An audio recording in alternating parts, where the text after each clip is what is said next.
Oh, what's going on, people? Welcome back to the channel. Welcome back to Sai TV. This is Super Sunday, man. And boy, have we had an action-packed day. We had the game earlier, Liverpool drew, and then we had this game here as well, man. I can't lie, crazy, crazy ending. It was a dead game, but you know what? Arsenal have finally, the curse is over, man. No more losses at the Emirates. First win in what? 10 plus years, I think it is. What, 10 years? Yeah, If that? 2015 was our last win. So yeah, less than that then. Yo, so bro, crazy, crazy. Big up to Tom says, I'm an Arsenal fan here, but I had to drop the SC and say he produced quality content. Big up from South Africa. Yeah, man, come on, bro. Appreciate that, man. Appreciate that. But man, them, it's brazy, man. Arsenal have done the curse over, but yo, Skulls, talk to me, man. What are you telling me? Do you know what it is? Yeah, it's the Ducks that we have to beat. We've not beaten City or even taken points of them since like 2015. So for us to be able to go there, granted they're a weaker side without Rodri and KDB, but they still have a phenomenal squad, and they still have the likes of Foden playing, Haaland playing, Alvarez playing. They're not scum. They're very good players and actually world class players in some senses as well. So for us to be able to like keep it out, ride it out, play our game.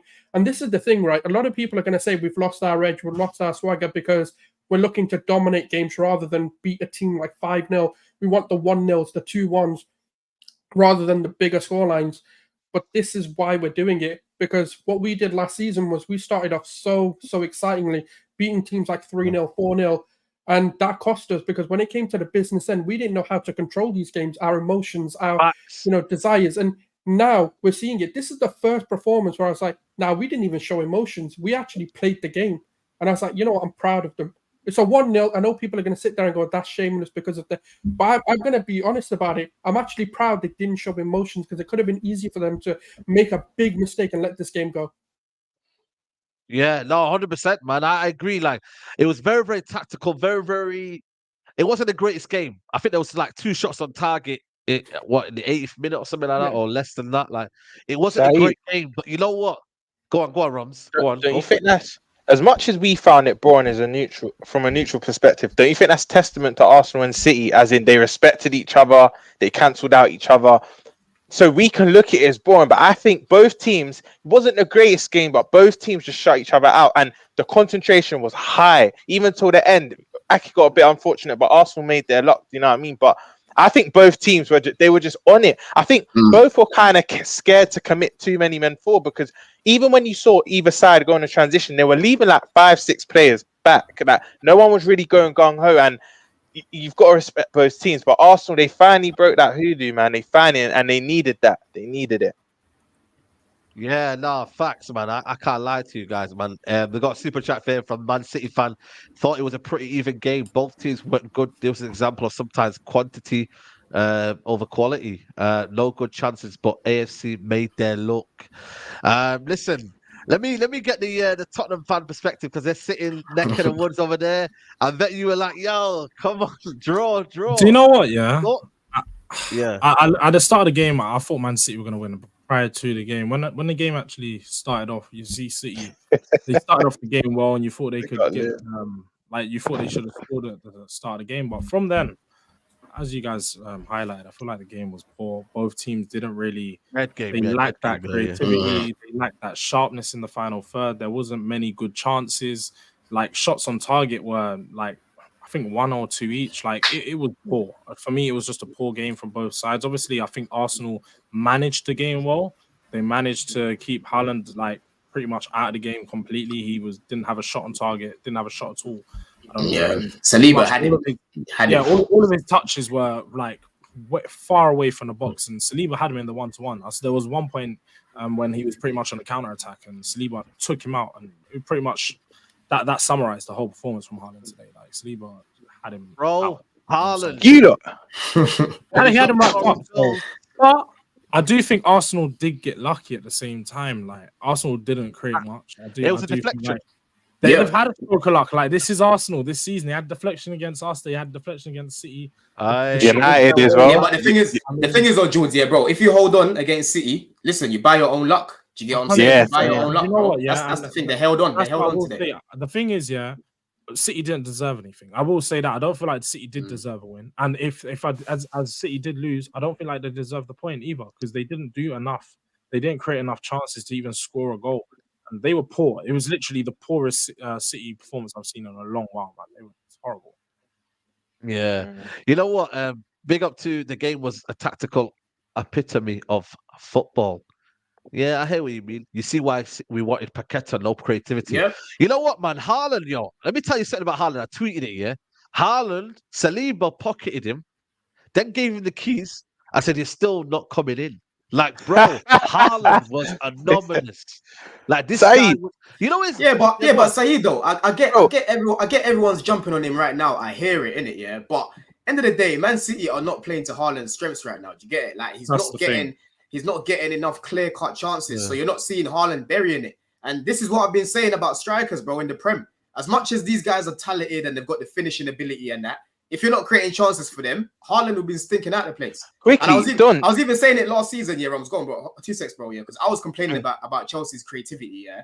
And I was like, it's so bad that if Haaland played for Chelsea, he'd look like he's wearing Timberland boots on the pitch. And we're seeing that right now because he's not getting that creativity. Do you get it? I'm not taking away Saliba. Saliba was amazing today. Do you know what I'm saying? It reminded me of when Rudiger had him in the Champions League. Do you get what I'm saying? Very, very good performance from Saliba. But let's not act like Haaland's getting these mad chances that he gets usually in it because he's not. Do you know what I'm saying? He's not. I was going to say, I just said this in one of my group chats. Can you not remember a centre-back that has nullified Haaland since he's been at City like that? Because I'm struggling. Rudiger. Romero. Rudiger had him in the Champions League. No, but for the whole game, like he didn't get a snip. One shot. Rudiger had him. Did he win the game? Yeah. The game. I'd say this season, right? He's been pocketed. I don't even think like this season he's been good enough. And this is why I kept saying it to people. Even last season when he was on a madness, scoring all these goals, I said I'm more scared of Alvarez than I am for Haaland. And the reason why is because if you can stop the supply to Haaland, there's nothing he can do. He can't create his own chances. He can't create his own luck. And that's what we're seeing today. Even when he wanted to run in behind, if you've got a competent enough, like centre-back, like Saliba, for example, you've got your Van Dijks, Rudigers, you've got Romero, they can stop his pace. They can actually keep up and be smart and use their strength on strength. And that's what Haaland tried doing. Haaland got so fortunate because he used a bully centre-back. I remember, I think it was like West Ham when he played, he dashed one of their defenders and scored. Yeah. This is why I always say, when you have the aura, when that aura goes and one player finds your aura and destroys it, you're done. I feel like one thing. Can we not use that word, please? I don't like that word. Jordan, what about this guy, Jordan, man? What about Foden? When is he gonna rise? Man? Them in a big game. That's what me and Don actually highlighted this earlier in the stream on Never a Foul. Yeah, that we were saying that Man City they have to start Doku. Like Doku was going to be the key. Yeah, he did. In creating their chances and being one of their performers for this team. And you saw as soon as he come on, their first thing was get the ball to Doku, and we're going to rely on his creativity because they missed it all game. And I feel like that's one of the biggest mistakes they made was not playing him as well, especially because Zinchenko was getting opened up on that right hand side with Kyle Walker when they overloading with Kyle Walker doing the overlapping runs with him and Alvarez. That they were cooking Zinchenko. If they had Doku doing that, it would have been a long day. And Pep, man. But you know what the problem was? The game was too narrow. The game was way too narrow, man. Like you had so many attacking midfielders because even Man City, their midfield was unbalanced. Do you know what I'm saying? You had Bernardo and you had Cover in that pivot. I said it earlier, that's not going to work. Do you know what I'm saying? I even said it to Lewis on the terrace. I said to Lewis. You said it days ago. You said it days ago as well. On the terrace, I said it's not going to work because off the ball, bro, it's a mess. At least you saw Cover should have been sent off anyway. So that's what I'm saying, man. Like Doku should have started this game. Foden was closing down the pitch too much, and Declan Rice was just eating everyone up. You know what I'm saying? He was amazing. That's where I credit a lot of it to Mikel Arteta because this is the first time where he's actually reacted well to a situation. Because normally what he would do in this, right, where, for example, Doku came on, Nunes came on, and I forgot who the last substitution was. And when those situations happen, awful, apart from Doku. Yeah, Stones was good. I think Stones brought a bit more control. No, because what Pep did was he wanted him to target Zinchenko, knowing he's going to invert and leave space behind. Oh, yeah. And then what Arteta did goes, Tommy, get on. right? And then what happened was when Tomiyasu's on, he knew Tomiyasu's a superior defender. So he then got him to target Ben White, not knowing Ben White can actually defend. Not even just that. Now as well. This is where I got to credit Arteta, because I was saying to Don and George earlier, I don't think they should put Kai Havertz in the 9. I didn't think you lot should start with him.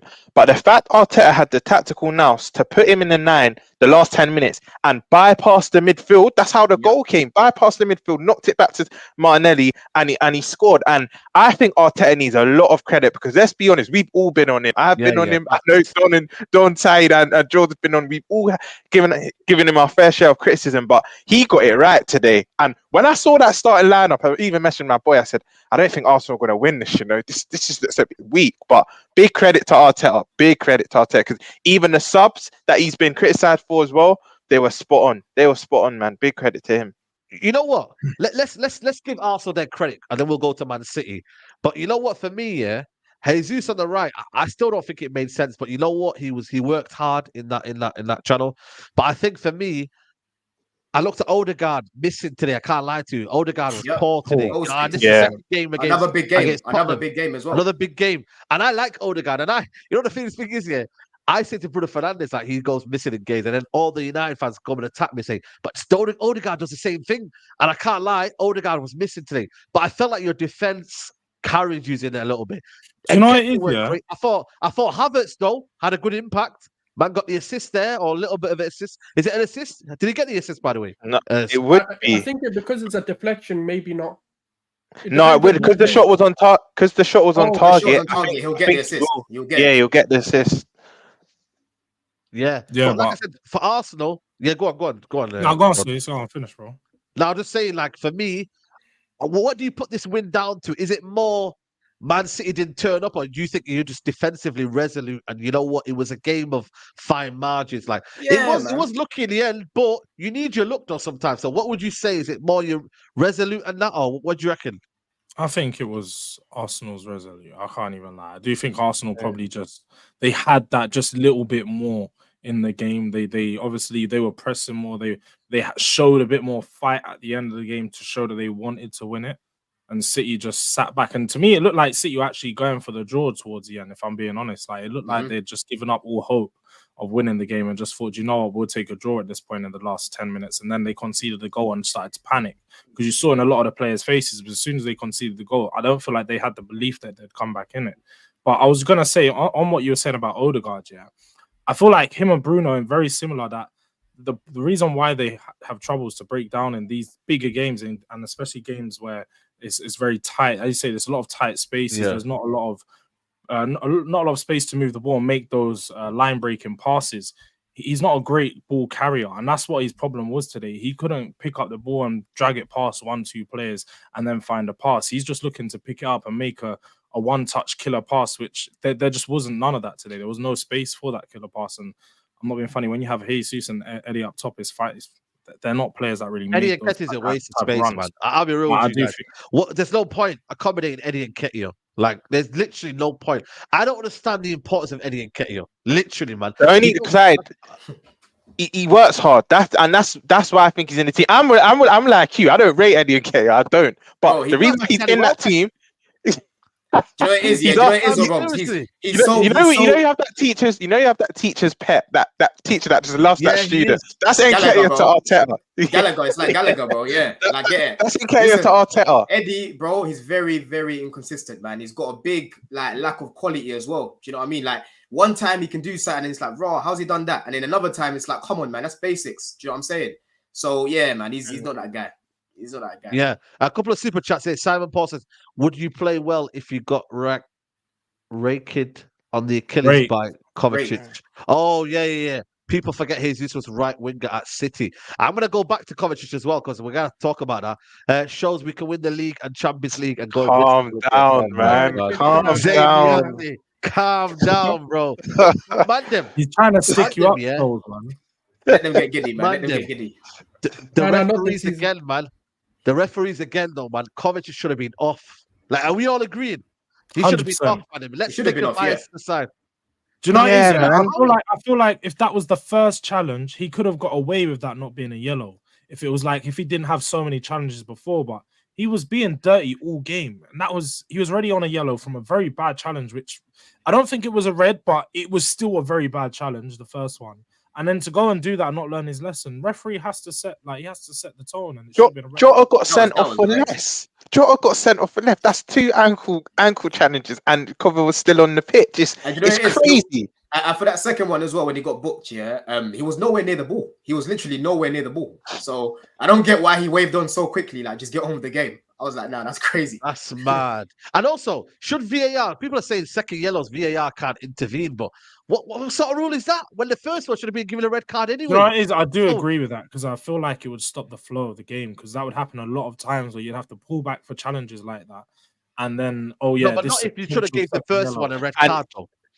What if the first one should have been a red card and it's obvious that was a red card? For me, I think that's a red card anyway. So people are saying it's a yellow, even though it's not similar to Curtis Jones. Curtis Jones, he came in straight, where's the Kovacic one, he came on the outside of him.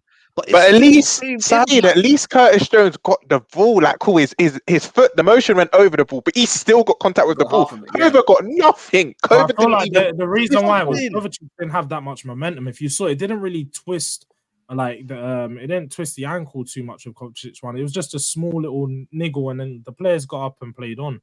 If he played on it a bit more, it might have been a bit worse. But Bro, I don't know, man. I think for me, but you know what, man? Man City. Listen, Rodri is a good player, yeah. But Man City without KDB lack that kind of flavor, man. They lack that kind of like. Alvarez is a good player, but in this kind of game, I feel like Man City just needed that kind of like someone just to win the game for them. That someone that's inevitable, isn't it? And the catalyst. Did Man City?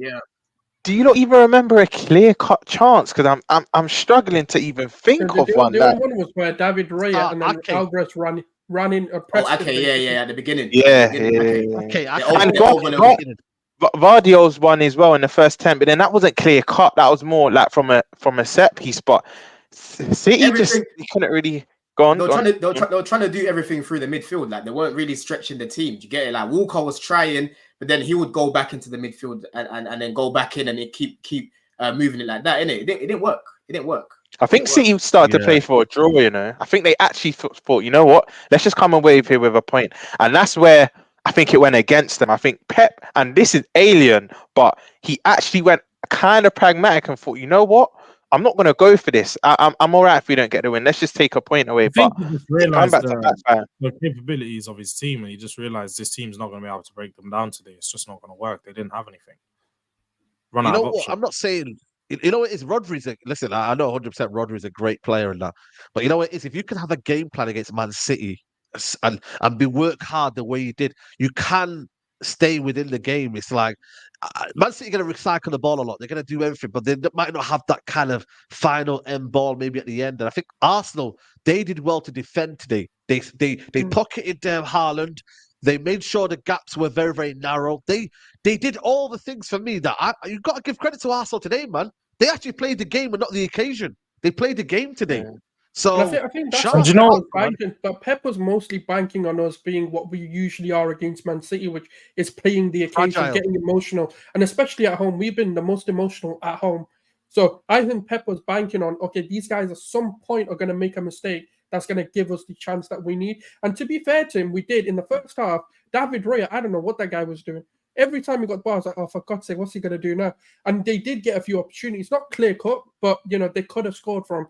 And I think Pep saw that and gone, okay, they're getting a bit emotional. But then, obviously, halftime came, we went in 0-0. Arteta spoke to them, and we came out a different team, in my opinion. Those even mistakes from David Raya stopped happening. Saliba being immense. And this is what we keep saying about Saliba. I know a lot of people banter us for saying, well, how can you blame one injury for missing out on the league?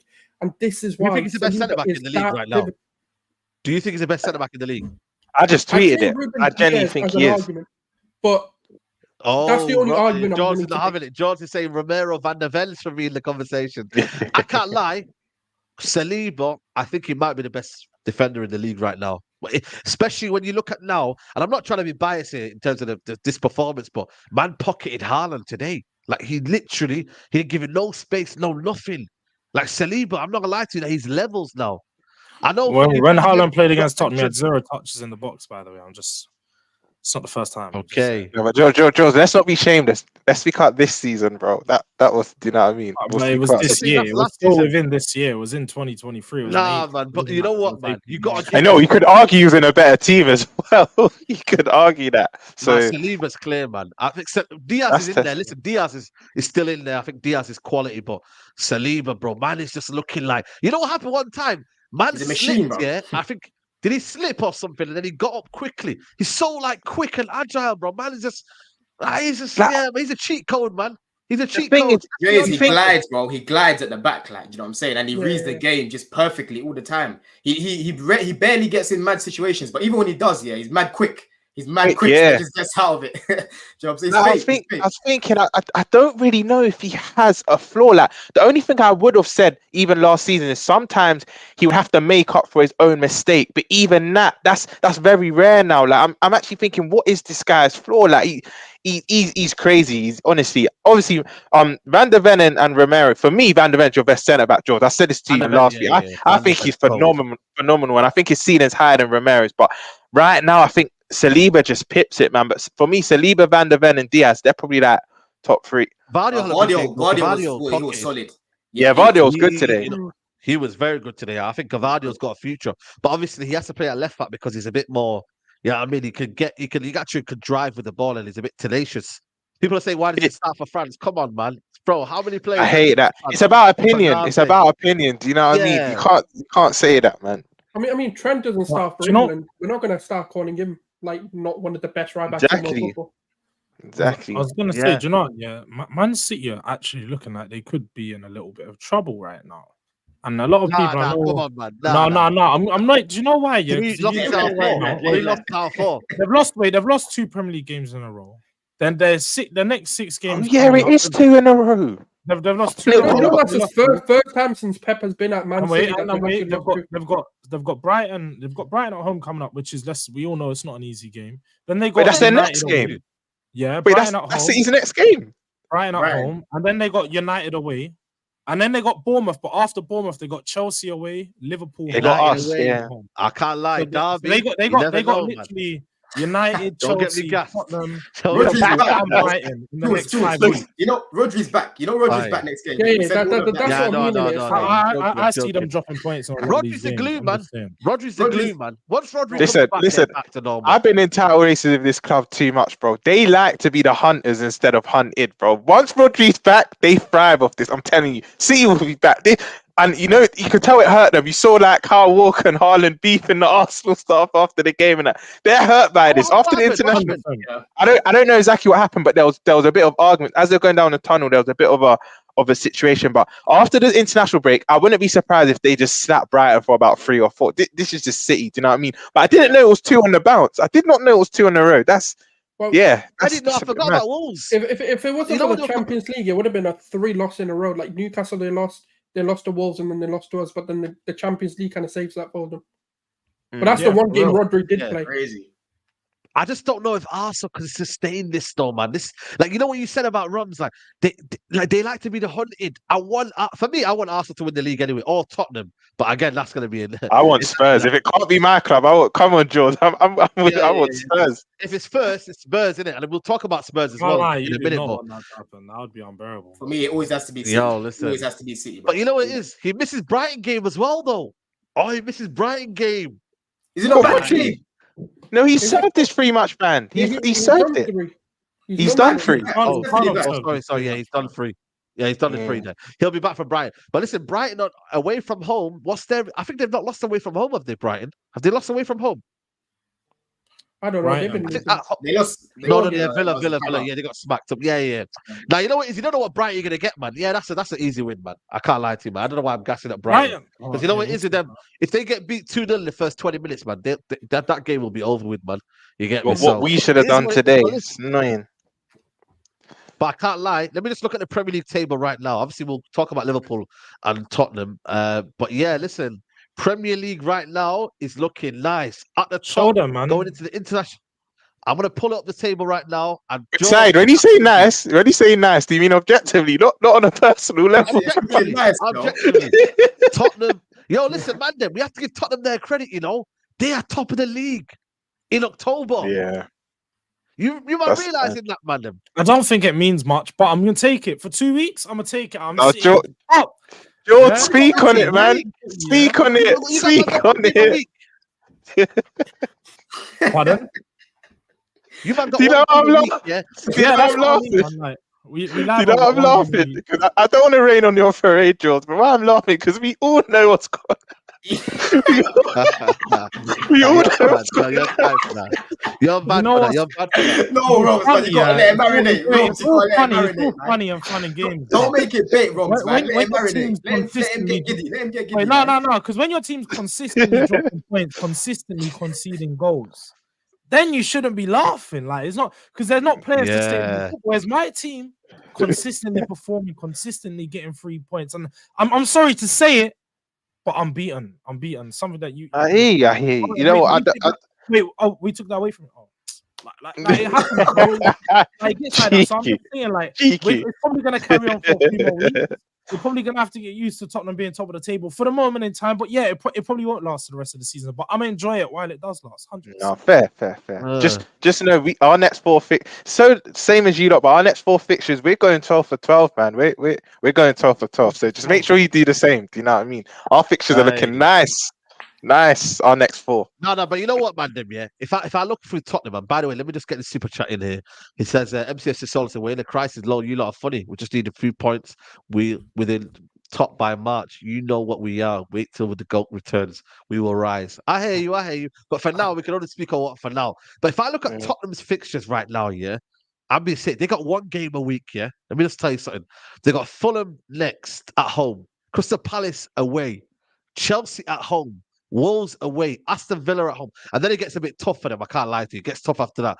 But they don't have the distraction of Champions League football, man. They don't have the they can rely on 1 game a week and plan for that. And they look defensively resolute as well. I don't know. I think Don, you're gonna come in a bit like salty here, but do you just thinking this is same old, or are you trying to knock them their shine? Nah, not for me, man. Listen, if you vouch, what's his name? Jules can vouch for it, yeah, bro. I've been bigging up Spurs from the beginning. Do you get what I'm saying? Even in preseason, I was bigging them up. I was bigging Ange up. I was trying to persuade Jules that this guy's going to be good for them. Do you get what I'm saying? Because the things that I've read about him and heard about him, this guy seems like someone that can come in there and do a proper job. So right now, I wouldn't say I'm not surprised. Obviously, I'm surprised that they're first because I didn't think they would start this well. But I'm not surprised at the football that they're playing in it because I expected this from Ange. But the only thing with Spurs is their quality and depth. That's the main thing for me in it. But I think they can definitely get in the top 4 with that 11, 100% if they can stay fit. But it's that depth, man. It's that depth. Scary.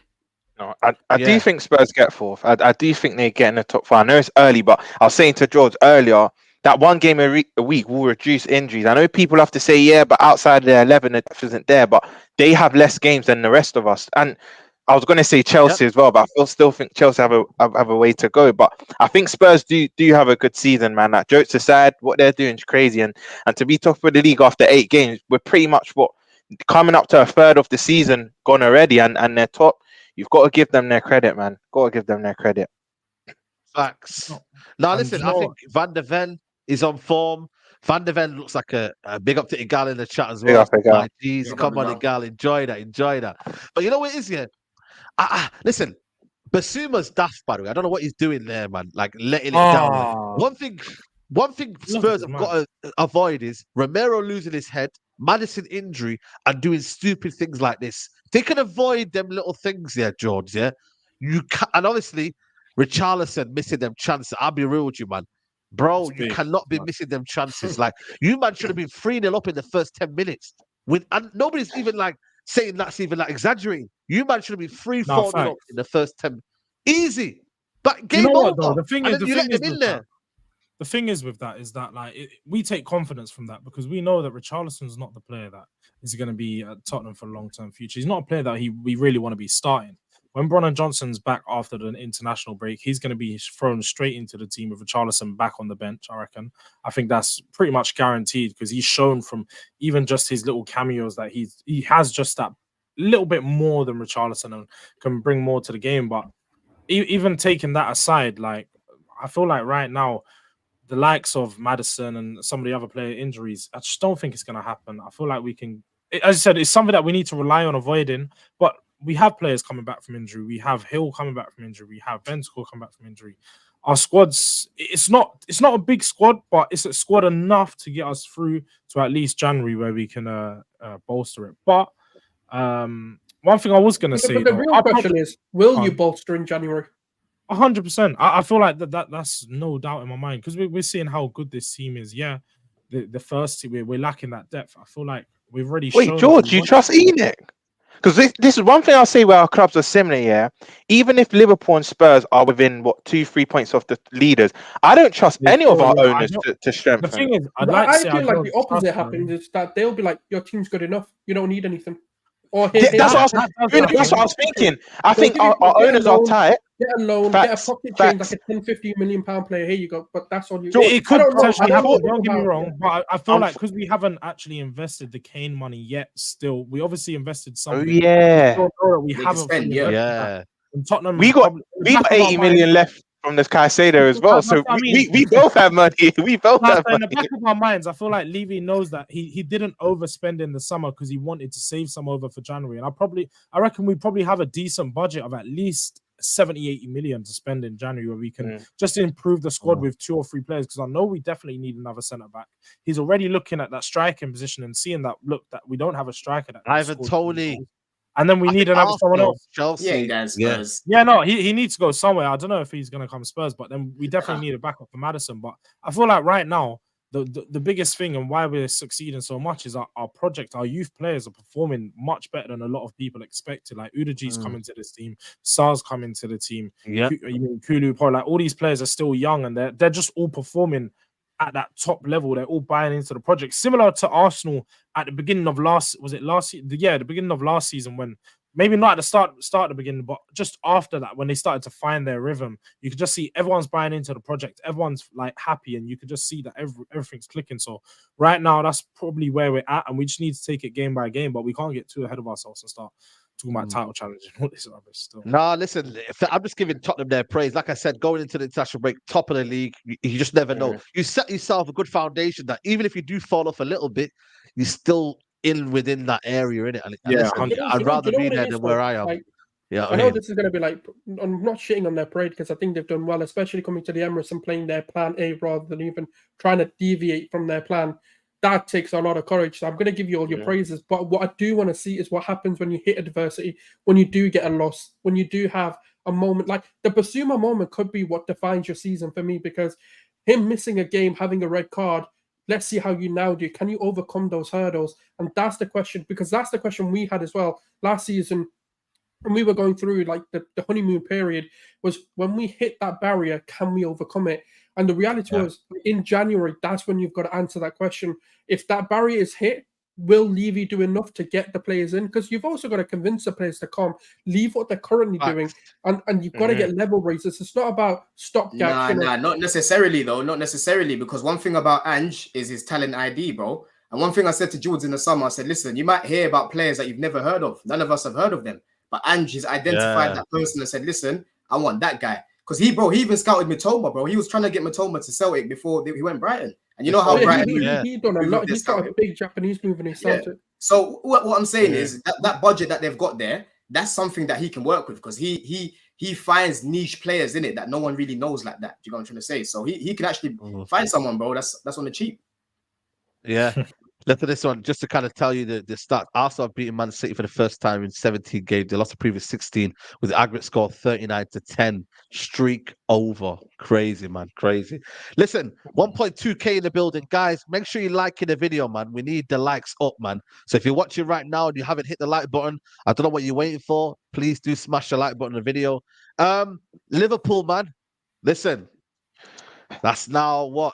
You know what I mean? Drop 2 points again for the second game in a row. Looking peak right now. Do you know what's crazy? Yeah? When I saw the starting 11, I agreed with all 10 players bar one. And it was evident during the game. Donald tell you, when I saw the 11, my face just dropped because I wanted Gravenberch to start ahead of you saw it, George. I wanted Gravenberch to start ahead of Elliott. And the minute Gravenberch came on, you saw we were more stable. We were opening them up a bit more. But the first 20 first 20 minutes, Brighton were bopping us. They were, I think they even showed the possession stats. I think it was at 72-28 to them. They were bopping us. we started sluggish, we started slow, we weren't really at the races, and obviously that howler. I think people are blaming Dijk, some people are blaming McAllister. I think it's a bit of both. Dijk should recognise that he's being shut down, and he should recognise that the trigger, he shouldn't play that ball into him. But at the same time, he's probably has confidence in McAllister that he can play under pressure. But then McAllister needs to check his mirrors. You need to be aware. And obviously they've taken a shot. I'm not going to be harsh on Alisson because he's our only constant, but I do feel he could have potentially saved that shot because it was kind of a P roller, but his positioning, and this is normally alien when we speak about Alisson. It wasn't the best. Yeah, it was a bit fast-footed, and his position wasn't the best. But I'm not going to spend too long on that because then he saved us later on in the game. But we started to grow into the game after that 25 minutes. We started to take control. Salah, obviously, the pass from Elliot. Elliot was a nice little dummy because I thought Elliot would trap the ball and then shoot himself or miss and whatnot. The fact he let it roll, and it was kind of a dummy. Salah doing what Salah does best, and then a penalty. Now, again, I'm fed up of speaking too long on decisions. But when I look back at it, it should have been a red because it was denying a goal-scoring opportunity. I was hearing that there's been a change in the law, though. I need to read into that a bit more. It can't be double jeopardy. So if it's a penalty, it can't be a red card. Fair, yeah. That's really double jeopardy law. Yeah, that's the law. Yeah, you're fair right. Fair enough. So someone told me that. By law, then maybe the decision was right. But we've gone 2-1 up, and I said you can blame on so many different things, but we needed to put the game to bed at 3-1. And I look at 3 instances, right? The glaring one is Gravenberch. He needs to be finishing that. It's an open goal. Yeah, some fans are trying to make excuses. It bobbled just before he hit. No, man, it's an empty net. You just need to be finishing. And Diaz had a chance, but also Robbo. What I was noticing, he was getting to the byline a lot, but not cutting it back. So Bozdai, as Robbo was going to the byline, so Bozdai was free. He had a little island of his own. And, once he gets it out of his feet, we know the rest is history. But I feel like them 2 chances with Diaz and Gravenberch, we needed to be putting them away. And I was saying to my boy during the game, I'm normally confident. Even when we went 1-0 down, I said, we're going to win this 2 or 3-1. Same. But when we went 2-1 up, I said, you know what? They're growing into the game. That changed well, but for Ferguson, because Ferguson, I thought, was a bit static today. I think he's nursing an injury, because he's not been moving as much. And not even just this game, even their previous game, he didn't look as dynamic. But Welbeck's come on, and they just started to look a bit more controlled. They started to control the game again. The first 20 minutes and last 20 minutes, they actually dominated us. I'll be honest. And João Pedro, if he, we've all kicked ball. That saying, knee over the ball. If he gets that lower, and big up Alisson as well, because Alisson made a big one-on-one save. He made a big one-on-one save as well, where they also could have went. I think at that point they would have equalised, but their equaliser, it was a lapse in concentration. All of our defenders stood still. They thought Robbo would clear it. Robbo didn't clear it, and we've ended up drawing the game 2-2. And we've only got ourselves to blame. We should have killed that off at 3-1. And it's just frustrating because if we win that game, we're a point behind Spurs and Arsenal. We go above City. You can rest a bit in the international break, but it's just annoying. But it's not doom and gloom because, like I said, I look at our next 4 games. I think it's Everton, easy. It's Everton, Forest, it's Luton away, then it's Brentford at home. And we've played a lot of teams away. To go Brighton away, Chelsea away, and Newcastle in our first 8 games, and Villa as well. Not Villa, Wolves. We've not had it's not been the easiest running, but it's not been the hardest running, but it's not been the easiest. So it's not doom and gloom. Yeah, no, I hear that. But let's have a little conversation about your midfield, man, because that's one area that I spoke about. That's one area that I wanted to speak that I've been speaking about. Go on. Before you go in, bro, Mr. Link said double jeopardy isn't a thing with an obvious goal scoring opportunity. Wow. Okay. There you go then, people. But yeah, go on, John. Yeah. Listen, in the summer rooms, me and you on Never Far, we spoke a million and one times, and I spoke about your midfield and how I was still a bit skeptical about Liverpool going forward over a long period of time, innit? Do you get what I'm saying? And the reason why is because when it comes to teams that have serious midfields, bro, with guys playing in their natural position, it's going to be a problem for you guys. You're going to get boxed. Do you know what I mean? And today, Brighton was showing that, like you said, in the first 10 minutes, they were beating that press because everyone knew what they were doing and they were comfortable in each role. McAllister, when he's playing in that DM by himself, bro, it's a headache. Do you know what I'm saying? I've got to big you up because you said it, and even the Spurs game. I was at the Spurs game last week, right? And the cameras might not pick this up, but McAllister had his hands on his knees for about 2-3 seconds, and only 20 minutes had gone. like we're killing him in that role. That is not his natural role. And you did allude to this many times in the summer. We do need a competent DM, because for me, Endo's not good enough, and we didn't bring him to start. He's more of that Milner role that he'll come in bit part, kind of see out game. But one thing I will say, Don, this is where I think it's a bit on Klopp. I feel like if you start Gravenberch, it combats that, because you saw the minute Gravenberch came on, we started to look a bit more solid.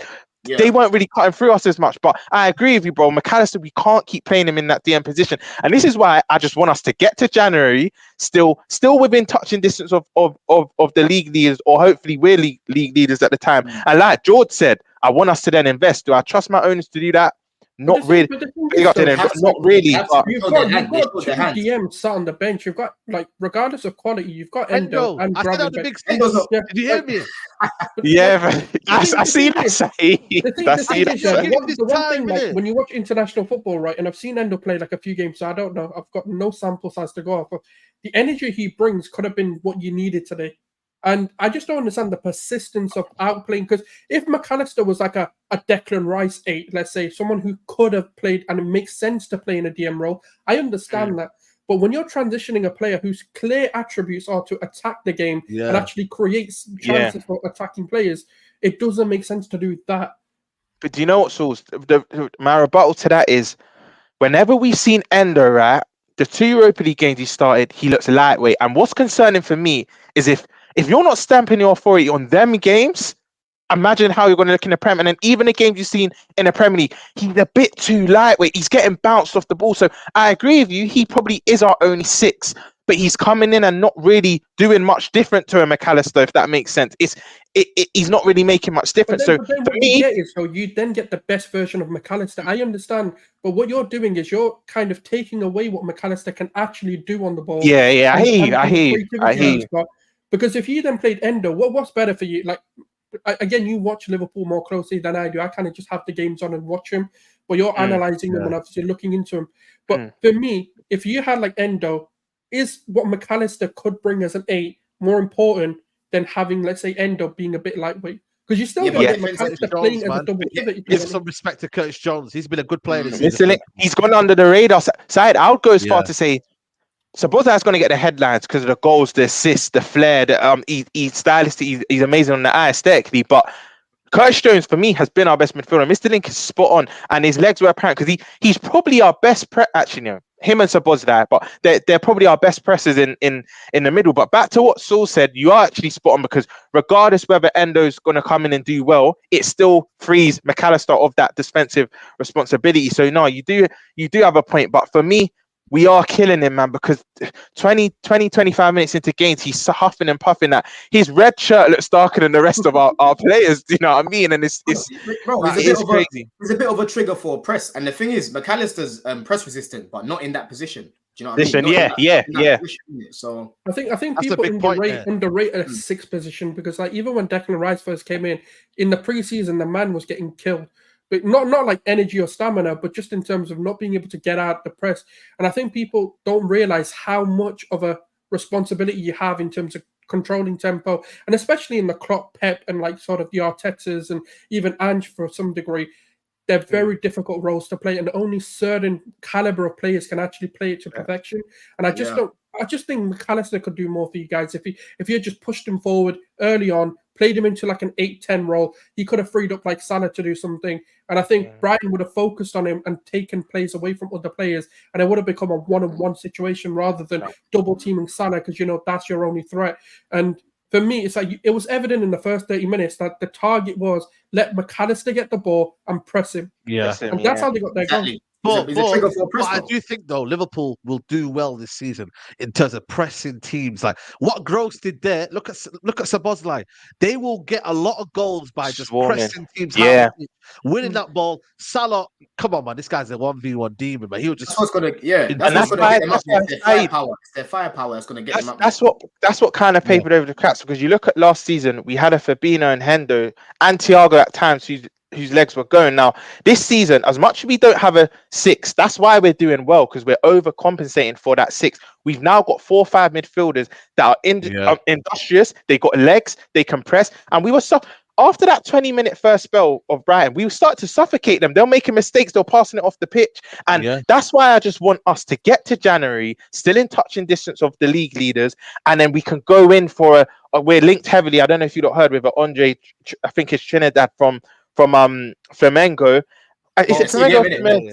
Yeah, and he looks good. From what I've seen, he looks good. And the reason why they didn't want to sell him to us in summer is because they were still in the Copa Libertadores and they wanted to see if they could do well. But now I've been knocked out. Apparently, he's given his blessing. So hopefully we can, not even just him, hopefully we could just get to January, still within a good position and then get that 6. And then from there, you lot don't want us getting a competent 6. Because I think we get a competent 6 with our 8s that press, with our firepower. Even if you man got Paulinho, that would have been That's the. I'll say that's the one. Same Paulinho this season, though. I can't lie. I've been excited. I think his head's gone now. I think his head's in Munich. His head's in Munich. That's right. Good against Arsenal. It was good against Arsenal. Yeah, I got it in there. Yeah. Yeah.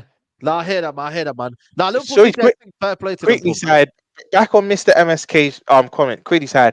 I listen. Thiago's a luxury, but you can't be a luxury player if you can never use them. That's what I'm going to say. I love Thiago, but he is never here. He's at United's Varane. They come back, and it's kind of a ticking time on to when they. This is what I said to you in the group earlier. I said, bro, I don't even have conversations about Reece James anymore, really. He's never there. Like, he'll play well, but then he's gone again. So I don't really talk about him that much anymore. You know what I'm saying? Until he's back. 100%, man. Yeah, facts, man. Pedro Neto will be a good sign as well for most teams. Pedro Neto's a baller. I love that. He's finishing though, man. He's looking a bit. Yeah, he should have finished that today, man. That will come. Yeah, that will come. Yeah, that will come, man. Finishing will come. But if you play overall players is very, very good, it will come, man. It will come. Chelsea, guys, make sure you like the video. Yo, Chelsea are back, man. Done. Listen, 2 wins out of 2, bro. Isn't it 3? Resurgence. Bro, listen. 3 out of 3. Yeah, 3 out of 3. Obviously, one was a Carabao. Oh, okay. Yeah. Big up. Yeah. But I can't lie, yeah.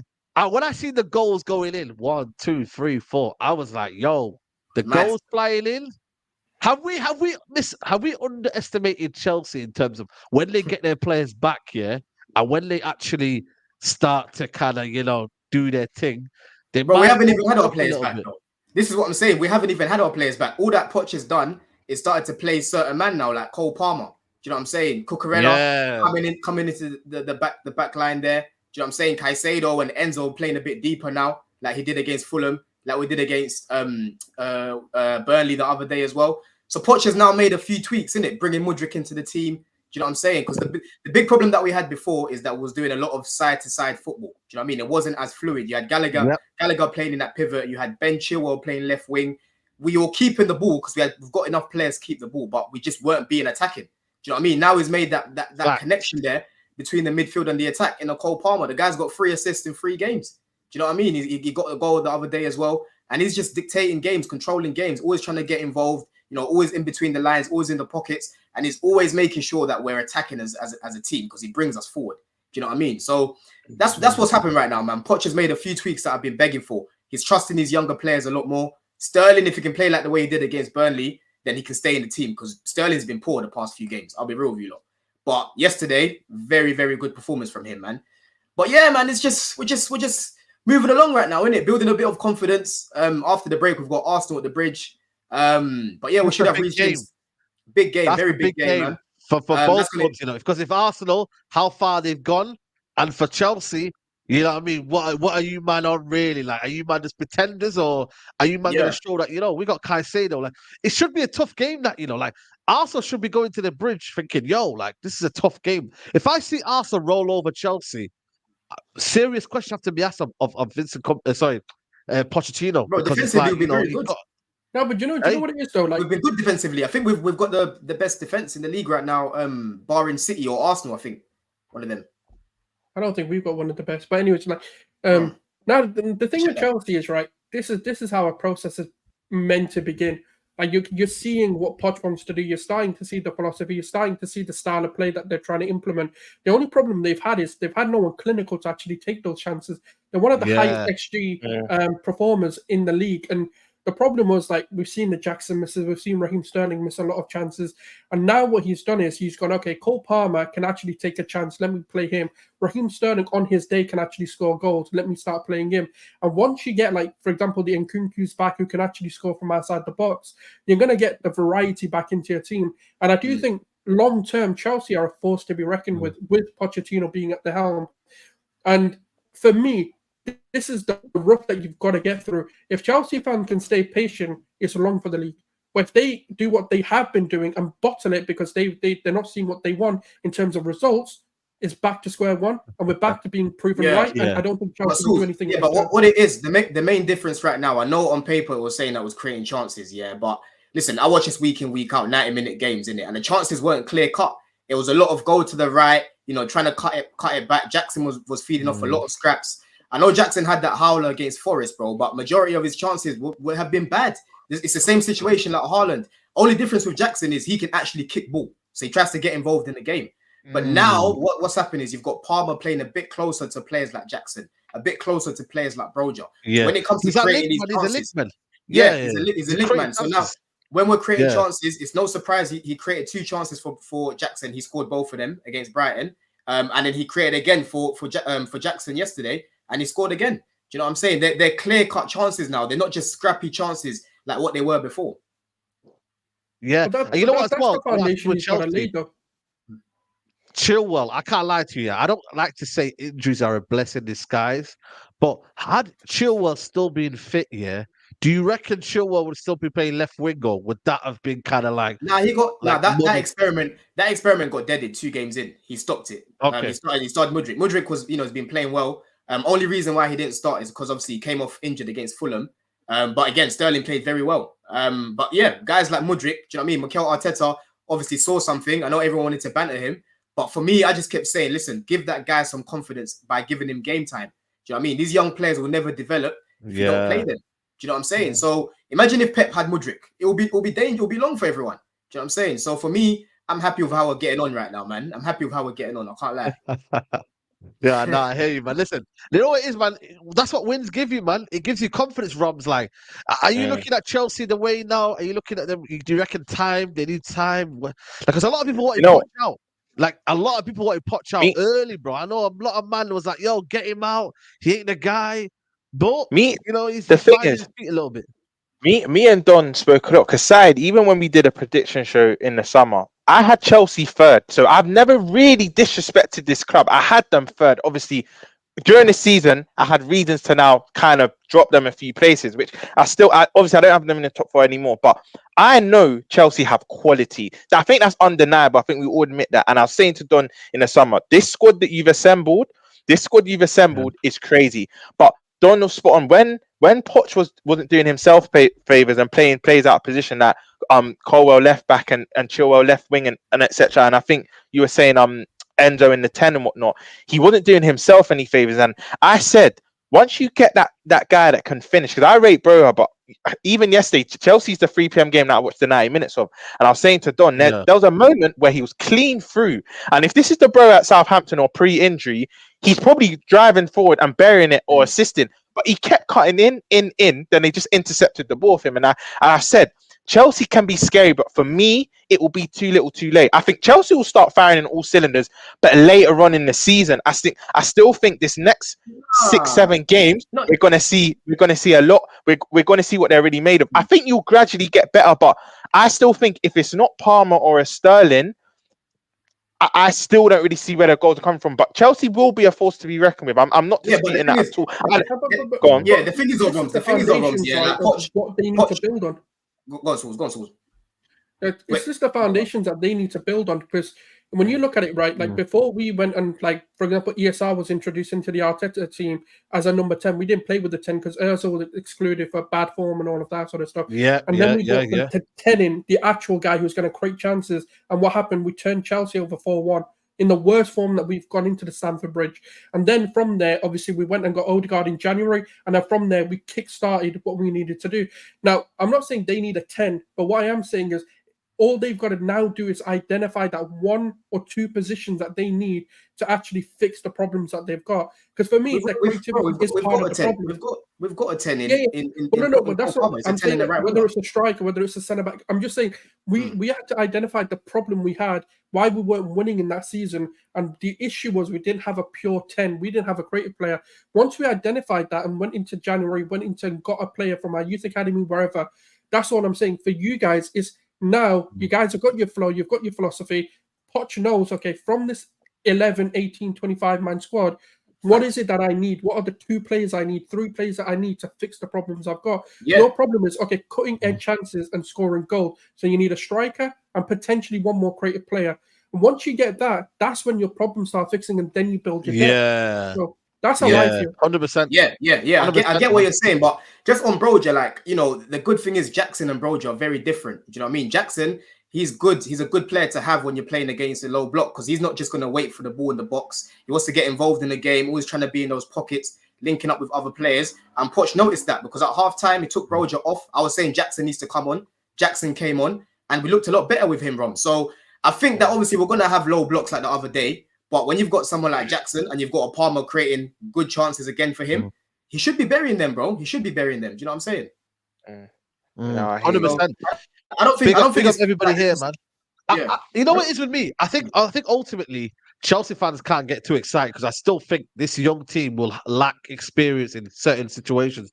But I think Caicedo now, if you get this Caicedo that I seen yesterday, and I think I seen the other game as well, like just slowly getting better. The Caicedo and Enzo there, bro, your midfield. Obviously, we're waiting for Lavia to return, and then maybe Enzo plays a bit further forward. But, bro, and Kunku as well. And Kunku as well coming back. Do you know Reece James? Carney as well. Do you know what it is? I don't think this run is going to be as negative as rival fans think. I think they're going to get a few surprise results within a run. But I think when Chelsea actually start firing on all cylinders, I do think it will be from January when Nkunku's back, when they add, because one thing we know about Chelsea's owners, they're ambitious. They will add to that team. Unlike myself or Spurs, where it's not a guarantee, it's a guarantee Chelsea are going to buy in January. They will.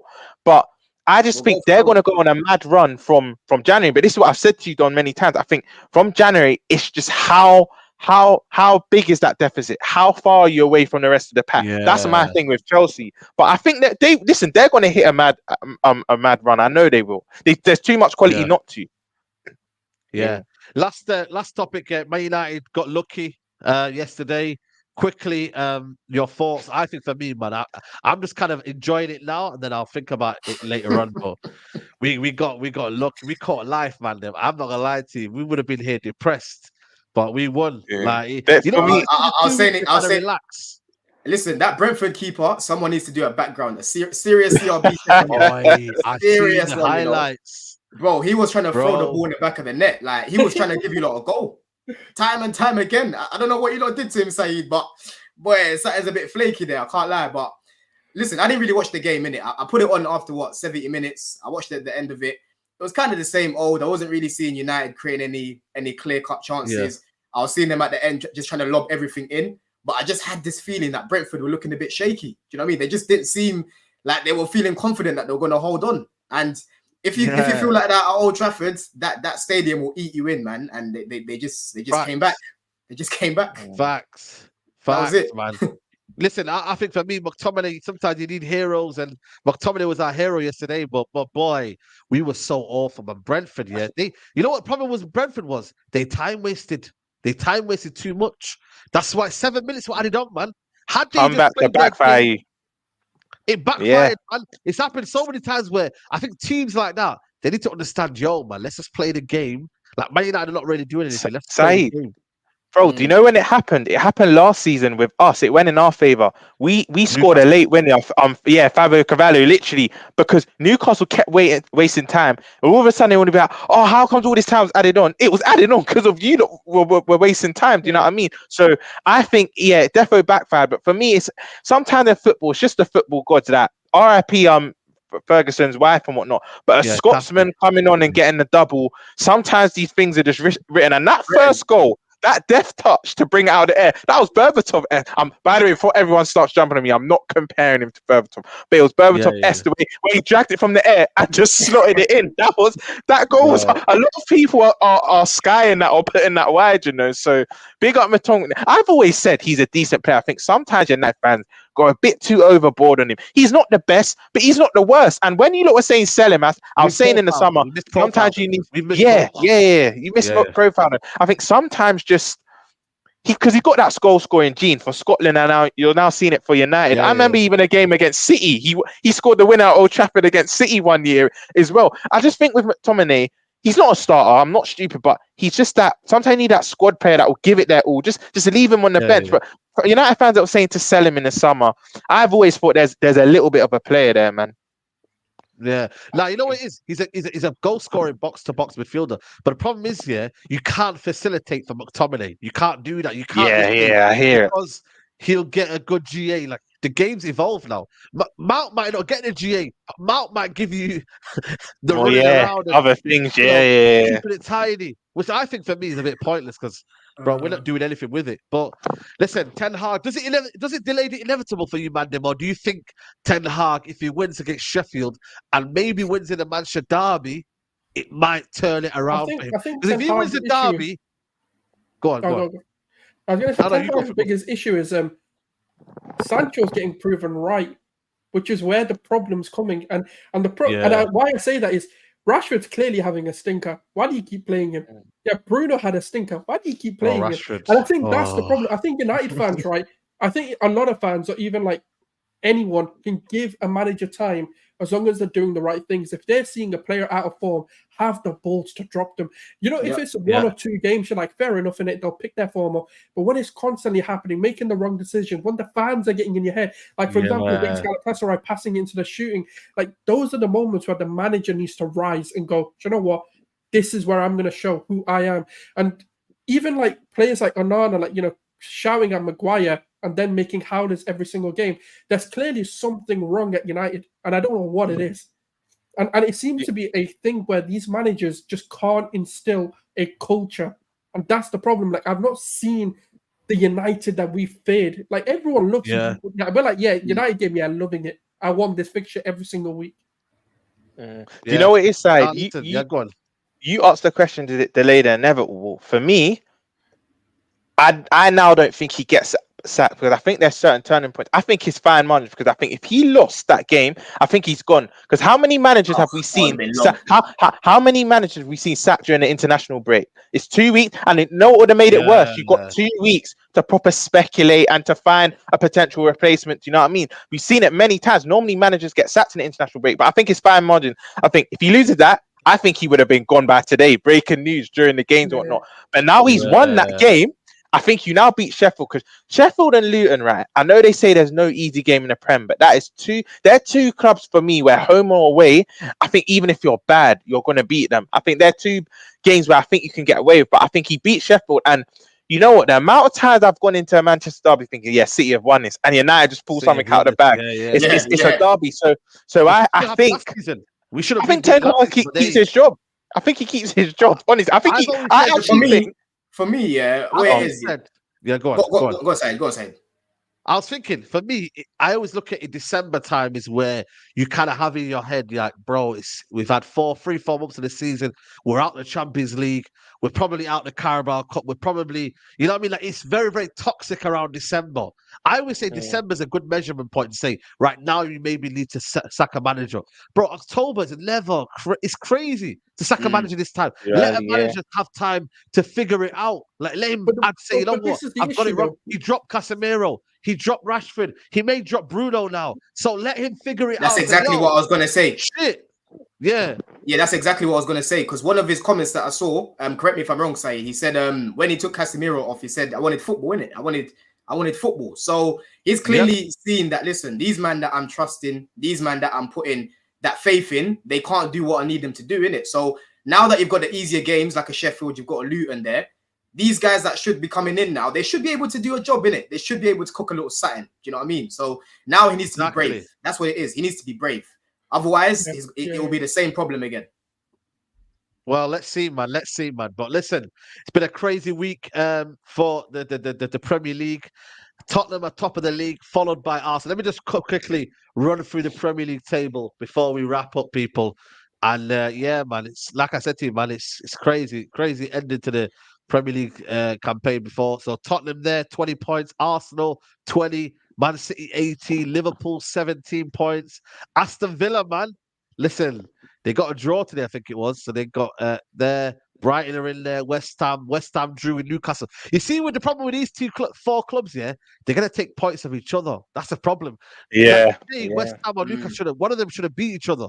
Like, this is the problem. I think they're gonna be in around here. This from 5th to 8th, obviously with Chelsea. This is how mad this Premier League is. Look where United and Chelsea are. Look where we are. You know what? When you look at it, yeah, when you look at it, I don't think any of you get top. I don't think United or Chelsea get top 4. But when you look at it like that, you're only 5 points off. We're not even 10 games in. We're not even 10 games in. This is why I don't even check the table like that, really, at the beginning. But have a look, you know. I've always said, yeah. I used to say Premier League starts after 10 games, but then I think it depends what your objective is. Because I've been in title races with City, I don't buy into that, because that 1 point, that 2 points, it can mean the world. But I think any other objective, I think 10 games is where it really starts. And the thing is, Roms, every season we always say, in the top 4, that team's trying to give it to that team. That team's trying to give it to that team. Do you know what I'm saying? So we've got more than enough games, man, to get back in there. I ain't worried. Like, we can definitely get top 4. Yeah, no, 100%, man, 100%. Like I said, we're gonna have to see. We have to wait and see what goes on. And yeah, man, we'll just have to see, man. But man, it's been good chat with you, man. Don, been a pleasure, bro. Big up to you for coming on, man. No, love for having me on, man. Big up the chat. Obviously, big up Sauls, big up Roms, Saeed. Love for having me on, man. But yeah, it's been a good show, man. Been a good show. Come on, man. Big up to you, Roms. It's been a pleasure, bro. Big up to you for coming on, man. Yeah, no, love as always, man. Love as always. Obviously, now we've just got this international break, which I think I can speak for us all. I can't stand it, but yeah, man. Love for having me on. And you know what? As I said that, I was thinking, if there's one guy that's not gonna mind it, it's gonna be Sam, because Saul's probably wants to keep the momentum. Don definitely wants to keep the momentum. But if there's one guy, I knew it would be you. I need a break. I need a break. I love these international breaks right now. So yeah, man. Big up, man. No, but love for having you on, man. Love. Big up, man. And obviously Souls as well. Big up for stepping in, man. Big up to you, bro. All right, thank you for having me on, man. At least we can actually go into this with a win. You know how good it feels. Last time we lost last time to Villa, and I was at the game as well, man. Did we lose last time? I think we did last time. I don't even know, man. But anyway, people, we're gonna wrap it up now. Big up to everybody who's locked in. Hit the like button, people. Before you leave, if you haven't done it already, hit the like button, people. And like I said, we'll catch you next week on Super Sunday. We're out.